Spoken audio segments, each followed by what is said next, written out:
సింగరేణికి సంబంధించి నైని బ్లాక్ మైనింగ్కి సంబంధించినటువంటి వ్యవహారంలో టెండర్లు రద్దు కావడము, సైట్ విజిట్ నిబంధన అనేది బూమరాంగ్ అవ్వడము, ఇది రాజకీయంగా పెద్ద దుమారం చెలరేగడము, ఓవరాల్గా చూస్తే కనుక ప్రభుత్వ ప్రతిష్టకే మచ్చగా మారిపోవడము.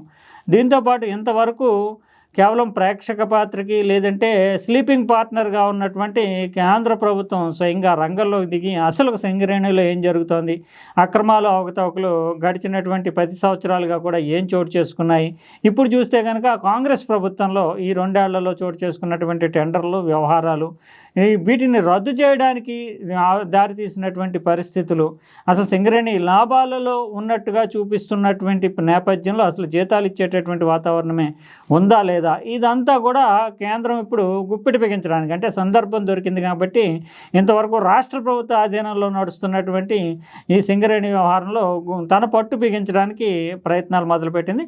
నిజానికి కేంద్రానికి 49% వాటా, రాష్ట్రానికి సంబంధించి 51% వాటా ఉంది. అయినప్పటికీ కేంద్రం మాత్రం చాలా వరకు స్లీపింగ్ పార్ట్నర్గానే కనిపిస్తుంటుంది. ఇప్పుడు తాజా ఉదంతంతో కేంద్రం రంగంలోకి దిగడంతో పాటు మొత్తం అజమాయిషీని తన కంట్రోల్లోకి తెచ్చుకునేటటువంటి అవకాశం లభించినట్లుగా భావిస్తుంది. ఇదంతా ఒక ఎత్తు అయితే అసలు ఈ వివాదం బయటికి రావడంలో కానీ, ఈ వివాదంలో పాత్రదారులకు సంబంధించి కానీ పెద్ద ఎత్తున ఇప్పుడు తెలంగాణ సమాజం కూడా ఆలోచించేటటువంటి వాతావరణం ఏర్పడింది. ఇది కేవలము 2 మీడియా సంస్థలు అంటే ఎన్టీవీ బయటపెట్టినటువంటి ఏబిఎన్ రాధాకృష్ణల మధ్య, ఎన్టీవీ నరేంద్ర చౌదరి, ఏబిఎన్ రాధాకృష్ణల మధ్య మీడియా పరంగా ఉన్నటువంటి వైరమే ఇది చాలా చిన్నది. అయితే ఆ వైరమే దీన్ని మొత్తానికి దుమారానికి కారణం అంటూ రేవంత్ రెడ్డి అసలు రాజకీయ బాధ్యతని తప్పించుకోవడానికి రాజకీయ నాయకులది ఏమీ ప్రమేయమే లేదు, వాళ్ళిద్దరూ కొట్టుకుంటూ దీనిని దుమారం చేశారు ఎన్టీవీ నరేంద్ర చౌదరి మీద.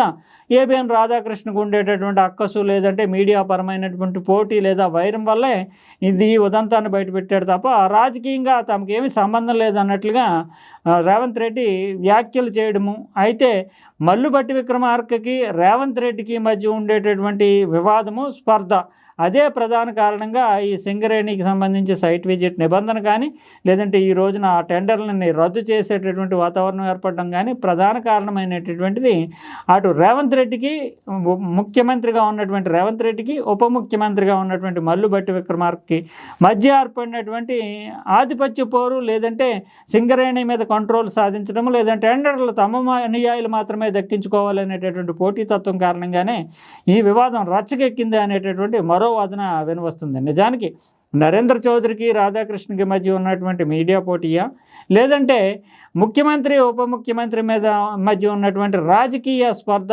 రాజకీయంగా పైచేయి సాధించడమా, లేదా ఆర్థిక వ్యవహారాల్లో తమ అనుయాయికే ఇది దక్కాలంటూ మళ్ళీ బట్టి విక్రమార్క పట్టుపట్టడము, అప్పటికే తనకి సమీప బంధువైనటువంటి వ్యక్తులు సృజన్ రెడ్డి, ఇతరత్రులు ఉన్నారు, వాళ్ళకి సంబంధించినటువంటి కాంట్రాక్టు కావాల్సి ఉంది అనేటటువంటి నేపథ్యంలో రేవంత్ రెడ్డి చక్రం తిప్పడమా, లేదంటే వీళ్ళిద్దరికీ సంబంధం లేకుండానే నరేంద్ర చౌదరి స్వయంగా ఇతర రాజకీయ వర్గాలతోటి సాన్నిహిత్యం నడుపుతూ ఈ టెండర్లని తన అల్లుడికి దక్కించుకోవడానికి చేసినటువంటి ప్రయత్నమా, ఏదేమైనప్పటికీ ఇది మాత్రం చిన్న వ్యవహారంగా మాత్రం ముగిసిపోయేటటువంటి సూచనలు కనిపించట్లేదు.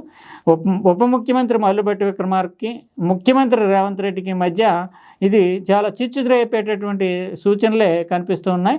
మరోవైపు మల్లుబట్టి విక్రమార్క వర్సెస్ రాధాకృష్ణ, ఎందుకంటే రాధాకృష్ణ నేరుగా బట్టి విక్రమార్క మీద ఆరోపణలు చేశారు. ఆయన ప్రమేయంతో సైట్ విజిట్ నిబంధన అనేటటువంటిది ముందుగా అంటే అందరికీ సర్టిఫికేట్ ఇవ్వకుండా సైట్ విజిట్ నిబంధనని అమలు చేయడము, సైట్ విజిట్ నిబంధనను అడ్డు పెట్టుకుని తమ వాళ్ళకు మాత్రమే వచ్చేలా చేసుకోవడంలో మల్లుబట్టి విక్రమార్క, నరేంద్ర చౌదరి కీలక పాత్ర అంటూ రాధాకృష్ణ 2 సందర్భాల్లో బయట పెట్టడం అనేటటువంటిది జరిగింది. ఆయన ఈ విషయంలో ఎక్కడికి వెనక్కి వెళ్ళటం లేదు. ఇది మరింత రచ్చ అయిపోతున్న నేపథ్యంలో బట్టి విక్రమార్క తరపున మల్లు రవి రంగంలోకి దిగి రాజీ కుదిర్చే ప్రయత్నాలు, ఇక ముందు దీనికి సంబంధించి తాము రాధాకృష్ణ మీద ఆరోపణలు, రాధాకృష్ణ మీద కూడా కులానికి సంబంధించి ఆరోపణలు చేయడం ఇవన్నీ జరిగిన నేపథ్యంలో ఆరోపణలు చేయమంటూ బట్టి విక్రమార్కే చెప్పగిల్లాడని చెప్పాల్సి ఉంటుంది. ఈ నేపథ్యంలో వాళ్ళిద్దరి మధ్య వివాదం అనేటటువంటిది, అంటే బట్టి విక్రమార్క వర్సెస్ రాధాకృష్ణ అనే ఉదంతం పక్కకు వెళ్ళిపోయింది. ఇక బట్టి విక్రమార్క వర్సెస్ రేవంత్ రెడ్డి అనేది ముందు కొనసాగుతుందా, లేదంటే రాధాకృష్ణ వర్సెస్ నరేంద్ర చౌదరి అనేటటువంటి వివాదమే ప్రధానంగా నిలుస్తుందా? అంటే నరేంద్ర చౌదరి నిజానికి రాధాకృష్ణకు ఉండేటటువంటి పొలిటికల్ ఇమేజ్ కానీ, మీడియా పరమైనటువంటి డామినెన్స్ కానీ, మీడియా పరంగా ఆయన సమాజం మీద సృష్టించేటటువంటి ఇంపాక్ట్తో కానీ పోలిస్తే నరేంద్ర చౌదరి ఆ స్థాయిలో అయితే కనిపించడు. కేవలము ఆయన ప్రభుత్వానికి సంబంధించి కానీ ఇతరత్ర కానీ తన పైరువీలు ఏవో చేసుకోవడం వరకే పరిమితం అవ్వాలి తప్ప, రాధాకృష్ణ పొలిటికల్ స్పెక్ట్రమ్ మీద బలమైనటువంటి ఇంపాక్ట్ చూపించేటటువంటి మీడియా వ్యక్తిగా మారిన నేపథ్యంలో రాధాకృష్ణ వర్సెస్ నరేంద్ర చౌదరి పోటీ పడాల్సినటువంటి వాతావరణం అయితే ఖచ్చితంగా లేదనే చెప్పాలి. ఈ సందర్భాన్ని దృష్టిలో పెట్టుకుని చూస్తే కనుక బట్టి విక్రమార్క వర్సెస్ రేవంత్ రెడ్డి అనేటటువంటి ఉదంతమే భవిష్యత్తులో కూడా తెలంగాణ సమాజంలో పెద్ద ఎత్తున చర్చకు తావిచ్చేటటువంటి సూచనలు కనిపిస్తున్నాయి.